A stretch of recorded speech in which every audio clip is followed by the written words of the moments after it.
Sir ये वैसे आप माजी की बात तो कर रहे हैं, लेकिन वो जो केस आपने बनाए थे उसमें एक भी केस स्टैंड नहीं कर सका और अदालतों ने रिहा किया, बाजिद रिहा किया। अब तो जाहिर है सुप्रीम कोर्ट ऑफ पाकिस्तान का 7 रुकनी बेंच भी बैठ रहा है, ताहयात नाहली वो केस भी खत्म हो जाएगा। तो या तो आपने केस कमजोर बनाए थे जानबूझ के, या आपके पास सब्सटेंस नहीं था, या फिर आप समझ रहे हैं कि अदालतें कंप्रोमाइज हैं। देखिए, पहली बात तो यह है कि ये केसेस इमरान खान साहब ने ही बनाए थे। ये इमरान खान साहब की हुकूमत से पहले के इनके ऊपर बने हुए थे और बदयांती की बुनियाद के ऊपर वज़ीर आज़म के बड़े केस बनाए थे। और अगर बात की जाए साबित करने, हसन इकबाल साहब का केस था, वो कब बना? शायद खान अब्बासी पे कब? एलएनजी तो बाद में थी। और बात की जाए साबित करने की, तो बिल्कुल इन्होंने सब जो है वो इदारों को जिस तरह से इन्होंने किया है, जैसे ये अब देखिए नवाज शरीफ साहब के अपने बयान सुने, वो कहते थे कि जी अदलिया के ऊपर प्रेशर डाला जाता, प्रेशर ऐसे डाला जाता है जैसे आपको टकाटक में बाहर से बैठे हुए प्रोटेक्टिव बेल मिली है और मुजरम जो है सजा याफ्ता जो है उसको जैसे प्रोटोकॉल मिला है, जैसे उसने वो एक एग्रीमेंट करके वो आए हैं पाकिस्तान में, तो पूरा पाकिस्तान देख रहा है, पूरी दुनिया जो है वो बात कर रही है, वो आंखें बंद करके बैठे हुए हैं। कभी उन्होंने कहा है कि नहीं भाई मेरा वोट है, मैं मेरे साथ अवाम की ताकत है, आए बल्ले का निशान भी दें, निकाले इमरान खान को, नहीं निकाल देना, उसको मौका तो दें, उसकी पार्टी को मौका दें। ठीक है वो केस अंदर फेस कर रहा है, उसकी पार्टी को तो बेसिकली आप ये चाह रहे हैं कि आपकी वकालत है आपका मुखालिफ करें, वो आके आपको जेल से बाहर निकाल के कहेंगे आएंगे इलेक्शन लड़े। आप ये चाह रहे हैं इनसे तोको तो है आपकी वजह से, मैंने कहा आप दिल बड़ा करें, हम दिल बड़ा करें और ये हमें गालियां दें उस टाइम के ऊपर, ये हमें कहेंगे आप चोर डाकू हैं, तो फिर भाई आप अपनी गलतियों की माफी मांगने के लिए तैयार ही नहीं है। आज तक आपने कुछ सीखा ही नहीं है। अगर आपकी यही वाली सोच है कि आपने मुखालफिन को जो है वो झूठे इल्जामात लगाने हैं, ऐसे इल्जामात लगाने जिनका सर पैर नहीं हो, मतलब मिसाल के तौर पर केसेस की ये बात कर रहे हैं, एलएनजी तो थी नहीं 2017 से पहले इस मुल्क के अंदर, तो केसेस एलएनजी वाले पहले वाले कैसे बना सकते थे? जो केस तो 2018 के बाद बना था, ठीक, 2000 स्पोर्ट सिटी वाला जो है वो सारा प्रोजेक्ट बाद में हुआ, उसका आपने सीपैक पहले था ही नहीं, तो बाद में हुआ, आपने उसके ऊपर किया। और राना सनाउल्लाह पे जो केस बनाया, मतलब आप ये कह रहे हैं कोई केस ही नहीं बना। आप किस दुनिया में रहना चाहते हैं और आप लोगों को किस दुनिया में रखना चाहते हैं अपने?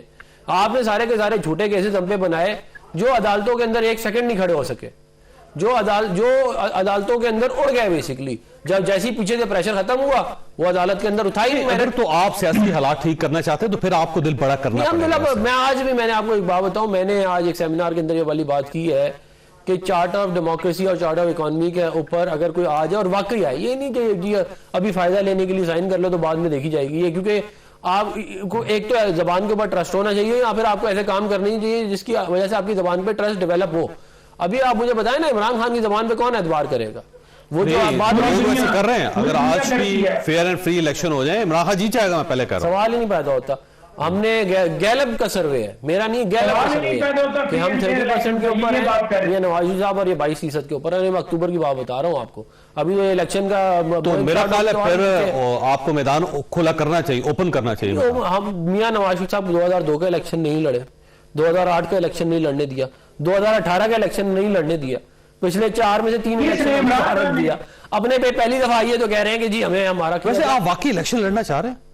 हम तो इलेक्शन लड़ना चाहते हैं, लेकिन ये जो वकला की तरफ से कल प्रेस रिलीजेस आ गई, कहते हैं आजमदीन तारड़ साहब पीछे उनके, क्योंकि वो उन्हीं के ग्रुप के लोग हैं, तो आपने खुद ही ये करवा के ताकि इलेक्शन सस्पेंड हो जाए। नहीं, मैं ये पाकिस्तान मुस्लिम लीग नून की पॉलिसी नहीं है। ठीक है, पाकिस्तान तहरीक इंसाफ तो आज भी कह रही है हम इलेक्शन लड़ना चाह रहे हैं, हमारे के साथ नहीं, हमने तो ये वाली बात जो है वो बिल्कुल 100%, मैंने कल भी बोली, अभी बोलता हूँ कि 8 फरवरी से 1 मिनट 1 सेकंड भी आगे नहीं होना चाहिए इलेक्शन। तो वैसे आजम नजीर तारड़ साहब का कोई अमल दखल नहीं है इसके अंदर आपका? इसका आप आजम नजीर तारड़ अपनी जाती हैसियत में या एज ए लॉयर कुछ, क्योंकि देखिए एहसन भोन साहब उनके अपने जाती दोस्त, ये सारी उन्हीं की वकला है, उन्हीं के दोस्त हैं। अफसोसनाक है जी ये तो। मैंने कल भी वाली बात की कि मैं एक्सपेक्ट नहीं कर रहा था कि पाकिस्तान बार काउंसिल और सुप्रीम कोर्ट बार एसोसिएशन जो इतने बड़े जबरदस्त लॉयर बॉडी है वो इस तरह का कोई स्टेटमेंट इतना करीब इलेक्शन से, और वो आजम नजीर तारड़ साहब की मर्जी के बगैर नहीं कर सकते, याद रखिएगा आप।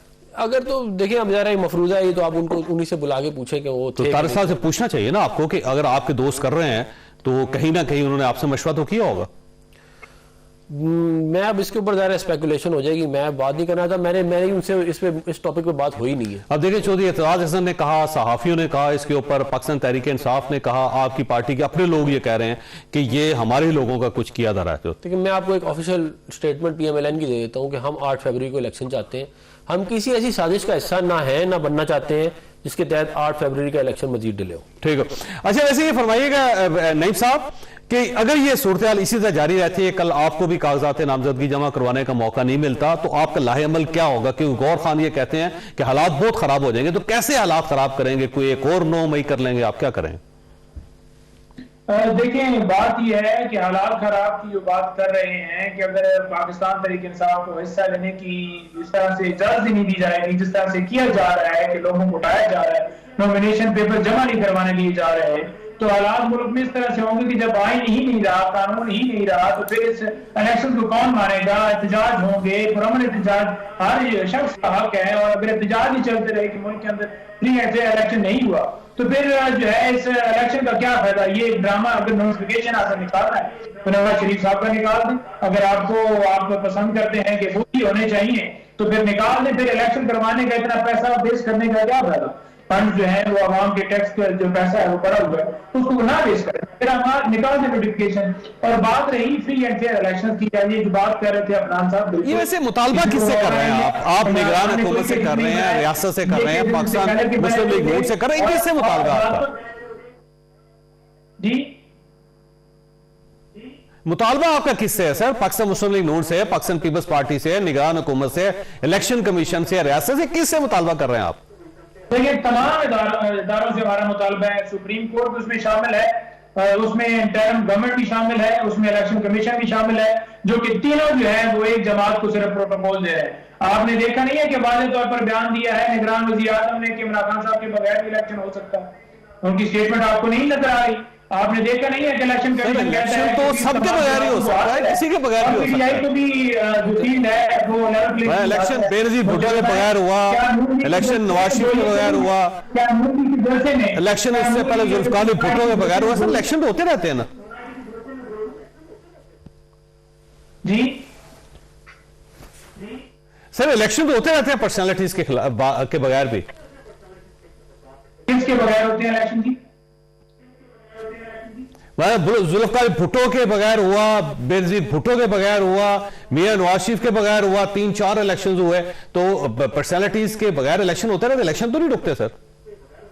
देखिए, बात यह है कि मुल्क की सबसे बड़ी जमात के सरबराह के बगैर इलेक्शन करवाना और उसको बाहर करना और जमात को ही बाहर करना, यहाँ पर मसला बगैर है कि हम ये नहीं कहते कि ये इनसे सुने जरा। हाँ, अफरान साहब बताइए। मुल्क की जो सबसे बड़ी जमात थी 1997 में 2/3 मेजॉरिटी जिसने ली थी, उसके बगैर, उसके सरबराह के बगैर इलेक्शन हुए। 2002 भी हुआ, 2008 भी हुआ और 2018 भी हुआ, और 13 में हम जीते हुए थे तब भी हमारे बगैर हुआ। और खाली ये कहते हैं ना कि इनको ये सपोर्ट थी कि वहां से कहा जाता था ये तब्दीली का साल है, याद है आपको? ऐसी सपोर्ट आज तक किसी को मिली है? कोई तस्वर भी नहीं है। ओपनली कहा गया ये तब्दीली का साल। तो आप उसके बाद आपको वोट की, उस वक्त वोट की इज्जत नहीं आपको याद आई, या वोट की पर्ची की जो है वो इज्जत उस वक्त आपको कोई याद नहीं आई। आज आपको अपने पे आ गई है, तो मैं आपको यकीन बता रहा हूं, इनको आइन और कानून की भी कोई फिक्र नहीं है। अपने पे आई हुई है तो आइन और कानून अच्छा है ना। यही इस मुल्क का आइन और कानून था। जब हमारे साथ जुल्म हो रहा था तो आप हमारा मजाक उड़ाते थे। हम तो आपको मजाक नहीं उड़ाते। हम तो ये नहीं कह रहे कि जी पहले के केसेस बनाए हुए थे। हम तो ये नहीं कि आपने जो किया वो आप भुगत रहे हैं। हमारे फैसले नहीं थे कि आप ये काम करें, आपने अपने फैसले लिए ना। ठीक है, इसके जिम्मेदार भी आप हैं। हमें दोनों मेहमानों का शुक्रगुजार हूं। खास साथ यहाँ पे ये सेगमेंट खत्म होगा। इसके बाद एक लॉन्ग मार्च चल रहा है तुर्बत से, और उसमें बहुत सारे लोग हैं पैदल इस्लामाबाद की तरफ बढ़ रहे हैं। ये बेसिकली एक काउंसिल है, बलोच यकयती काउंसिल, और इनका क्लेम ये है कि इनके 4 लोग जो हैं उनको मार दिया गया था, CTD ने मारा, जबकि दूसरी तरफ से ये क्लेम किया जा रहा था कि ये दहशतगर्द थे। और उसके ऊपर एक लॉन्ग मार्च है। इस लॉन्ग मार्च की हैसियत क्या है?